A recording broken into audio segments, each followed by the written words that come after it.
Episode की शुरुआत यांग चोल जिन के 66वें जन्मदिन के जश्न से होती है। मिस्टर जिन, चलो अब केक की मोमबत्तियां बुझाते हैं।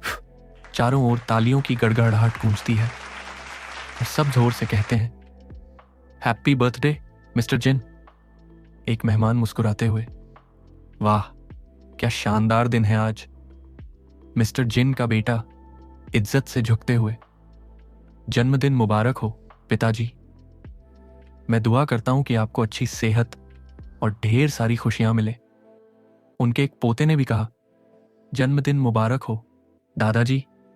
लेकिन उसी भीड़ में दोजुन, उसके पिता और उसका भाई तीनों शांति से खड़े थे, चुपचाप सब देख रहे थे। पार्टी के बीच में किसी की आवाज आई, अरे जरा और खाना ले आओ इस टेबल पर। दोजुन की निगाह अचानक एक तरफ जाती है और जो नजारा वो देखता है उससे उसका दिल कांप उठता है। वो उसकी मां थी जो दूसरों के लिए काम कर रही थी और उसकी आंटियां उसकी मां को हुक्म दे रही थी। एक आंटी बोली, सोहयन जरा ठंडे पानी का एक गिलास लाओ, फ्रेश होना है। दूसरी बोली, सोहयन ये खाली प्लेट्स हटा दो। और फिर दोनों एक साथ चीख पड़ी, क्या कर रही हो, बस यूं ही खड़ी हो, सब तुम्हारा ही इंतजार कर रहे हैं। दोजुन की मां हल्की हंसी के साथ कहती है, ओके। फिर एक आंटी मेहमानों से मुस्कुराकर कहती है, अरे कोई बात नहीं, सब ठीक है, सब बढ़िया है। दोजुन का दिल अंदर ही अंदर तड़प उठता है। वो अपने मन में सोचता है, ये हरामी लोग खुलेआम मेरी मां से नौकरों जैसा काम करवा रहे हैं, जबकि यहां 10 से भी ज्यादा नौकर पहले से मौजूद हैं। सीन शिफ्ट होता है 1 महीने पहले, दोजुन की पुरानी यादों में, जहां उसकी मां उसे प्यार से देखती हुई कहती है, मेरा हैंडसम बेटा।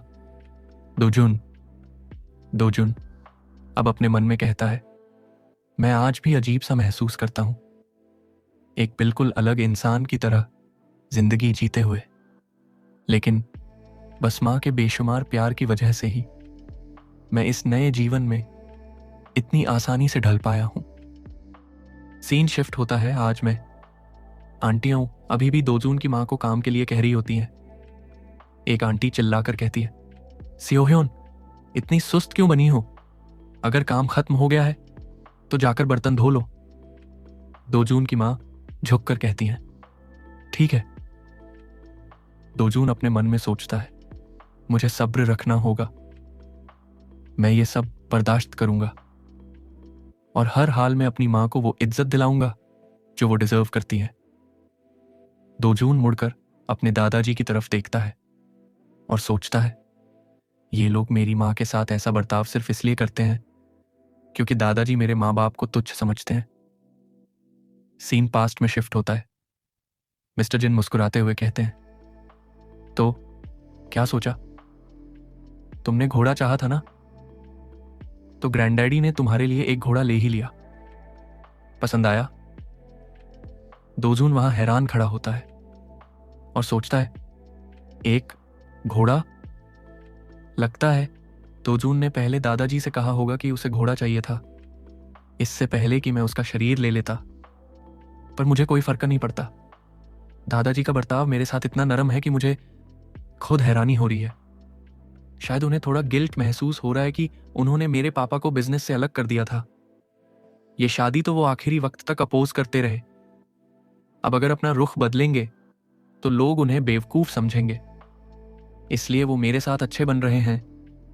काफी रीजनेबल एक्सप्लेनेशन है, कहना पड़ेगा। दोजुन अपने मन में, मेरे पास खोने को क्या है, मैं एक बार तो पहले ही मर चुका हूं, तो क्यों ना टेस्ट करूं। दादाजी असल में कितने दयालु बन गए हैं मेरे लिए। दोजुन बोलता है, दादाजी। मिस्टर जिन, हाँ? दोजुन, मुझे प्लास्टिक वाला घोड़ा नहीं चाहिए, मुझे एक असली घोड़ा चाहिए। मिस्टर जिन शॉक में, क्या? दोजुन आगे कहता है, मुझे वो असली कार पसंद है, ना कि वो टॉय वाली जो वहां पड़ी है। ना ही मुझे वो छोटी बोट चाहिए जो बाथटब में तैरती है। मुझे एक असली वाली बोट चाहिए जो समुंदर में चले। मिस्टर जिन दोजून को देखते हैं। दोजून सोचता है, क्या मैं कुछ ज्यादा तो नहीं कह गया? मिस्टर जिन पूछते हैं, दोजून तुम जानते हो रियल का मतलब क्या होता है? दोजून सोचता है, मुझे हिचकिचाना नहीं चाहिए। एक बच्चा क्या जवाब देगा वैसे ही कहना चाहिए। और कहता है, हाँ, जैसे कि वो चीजें जो आप बनाते हो ग्रैंडपा। आप असली कार, असली बोट और असली टीवी बनाते हो। मुझे वो चीजें पसंद हैं। मिस्टर जिन दोजून के पास आते हैं।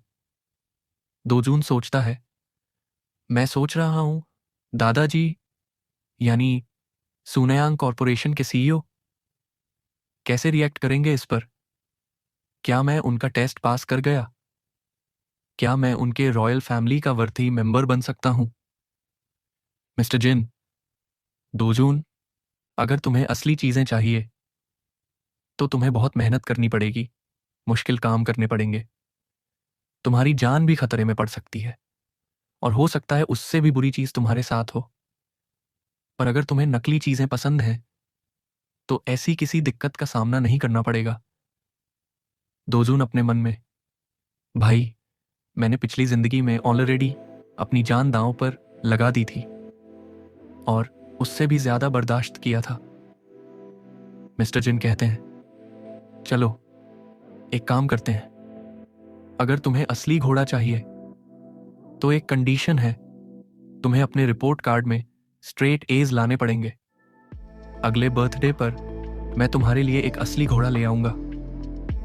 दोजून अपने मन में, मैंने एक अच्छी यूनिवर्सिटी से ग्रेजुएशन किया है, प्रमोशन के लिए खून पसीना एक कर दिया था, और अब ये आदमी कह रहा है कि प्राइमरी स्कूल के रिपोर्ट कार्ड में स्ट्रेट ए के लाने हैं। ये तो हलवा है यार।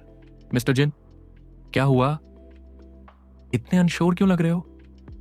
दोजून, आप बिल्कुल सही कह रहे हैं। मुझे बस इस बात का डाउट है कि कहीं मैं फेल ना हो जाऊं। पर ठीक है, मुझे अपने रिपोर्ट कार्ड में स्ट्रेट ए के चाहिए, बस यही ना?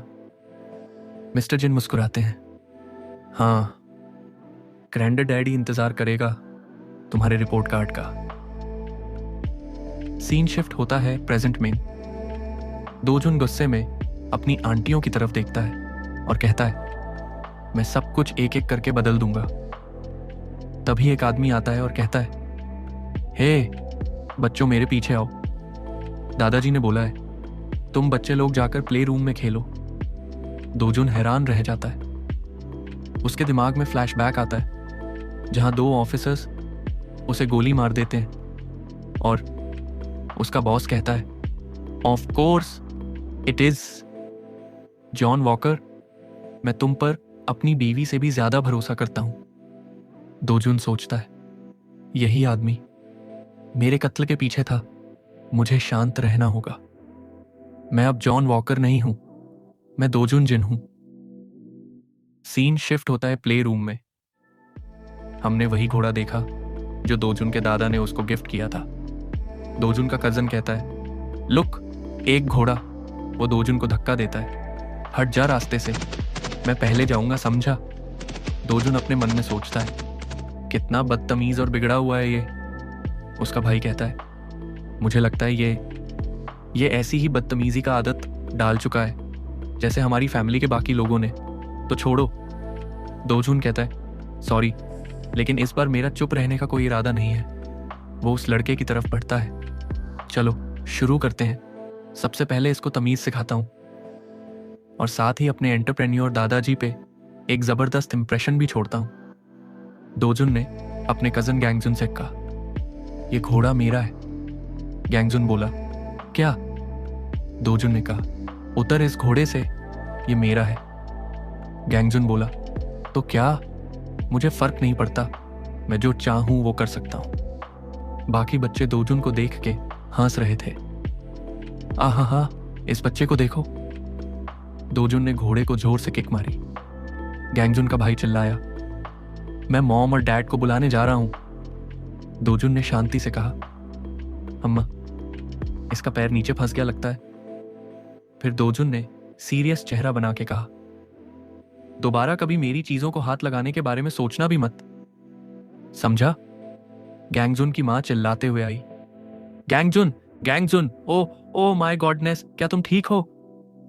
दोजुन की आंटी आयन हैरान होकर देखती रह गई। गैंगजुन की मां रो रही थी। दोजुन अपने मन में, मेरी मां को देखो, कितनी हैरान लग रही है, थोड़ा तो बुरा लग रहा है मुझे। वही अभी आगे का सोच ही रहा होता है कि गैंगजुन की मां दोजुन को थप्पड़ मार के चिल्लाई, तुमने मेरे बेटे के साथ ये किया? क्या तुम पागल हो गए हो? फिर वो उसे थप्पड़ मारती है और कहती है, मेरे बेटे के साथ ऐसा करने की हिम्मत कैसे हुई तुम्हारी? जब वो फिर से थप्पड़ मारने जा रही होती है, तब दोजुन की मां बीच में आके दोजुन को टाइटली गले लगा लेती है। गैंगजुन की मां चिल्लाती है, हट जा रास्ते से। सोहयोन कहती है, माफ कीजिए। गैंगजुन की मां गुस्से में बोलती है, तुम। तभी एक जोरदार आवाज आती है, what the hell is going on? ये मिस्टर जिन थे।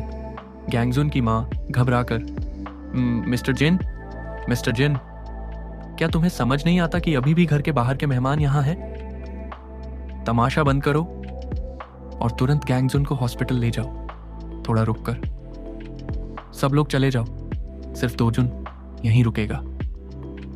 दोजुन अपनी मां से, मैं तुमसे बाद में मिलता हूं मां।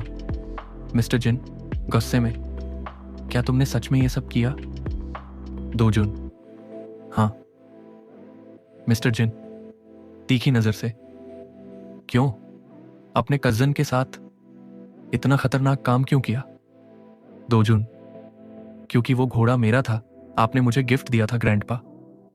दोजुन के दादाजी हैरान होकर, क्या? दोजुन साफ तौर पर, लेकिन गैंगजुन ने मुझे धक्का दिया और बिना पूछे उस पर हक जमाने लगा। मैं बहुत गुस्सा हो गया और मैंने सोचा उसे बर्बाद कर दूं। मुझे ज्यादा बेहतर लगता है उसे खत्म करना, बजाय किसी और के हाथ लगने के। मिस्टर जिन शॉक में, तो तुम चाहते थे कोई तुमसे उसे छीन न ले? दोजुन, हाँ। दोजुन अपने मन में सोचता है, अब देखते हैं वो इस बात पर कैसे रिएक्ट करते हैं। दादाजी मुस्कुराते हैं। दोजुन मन में सोचता है, मुझे पता था कि यांगचोल जिन अपने पोतों से ऐसे ही एटीट्यूड की उम्मीद रखता है। एक ऐसा एटीट्यूड जो 1 इंच जमीन भी सरेंडर करने से मना कर दे।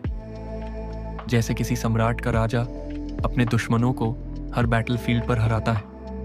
ये वो क्वालिटी है जो एक किंग के पास होनी चाहिए, हर जंग, हर मैदान जीतने के लिए। मिस्टर जिन, मुझे पता है तुम्हारा इरादा किसी को चोट पहुंचाने का नहीं था, लेकिन उसे चोट लगी है, इसलिए तुम्हें उसके लिए सजा मिलेगी, समझे? दोजुन, हाँ। दादाजी कमांडिंग टोन में, मेरे साथ आओ। दोजुन एक डेविलिश स्माइल देता है। सीन शिफ्ट होता है एक ऑफिस में। दोजुन हैरानी में, ये तो सोयन्यांग के मेन बिल्डिंग के 27वें फ्लोर पे जो सीईओ का ऑफिस है। ऑफिशियली तो वही यांगचोल जिनका काम करने का जगह है, लेकिन असल में जो इंपॉर्टेंट डिसीजन लिए जाते हैं कंपनी के लिए, वो यहां होते हैं इस जगह में। ये जगह सिर्फ उन लोगों के लिए है जो सीधे परिवार से हैं या फिर एफिलेट कंपनियों के प्रेसिडेंट्स, और इसका मतलब है सिर्फ वही यहां आ सकते हैं जो अपनी वर्थ प्रूव करते हैं। मैं तो एक नौकर की तरह सूनयांग फैमिली के लिए मेहनत करता रहा और इस हवेली में हजारों बार आया, लेकिन कभी भी यांगचोल जिनके स्टडी रूम के आसपास भी नहीं जा सका। लेकिन आज मैं यहां हूं अपने नए जिस्म की वजह से। अगर वीडियो पसंद आई हो तो लाइक करना मत भूलना, चैनल को सब्सक्राइब करो और अपने दोस्तों के साथ शेयर जरूर करो। और हाँ, कमेंट करके बताना वीडियो कैसी लगी। मिलते हैं अगले वीडियो में, तब तक के लिए अपना बहुत सारा ख्याल रखना। Good bye.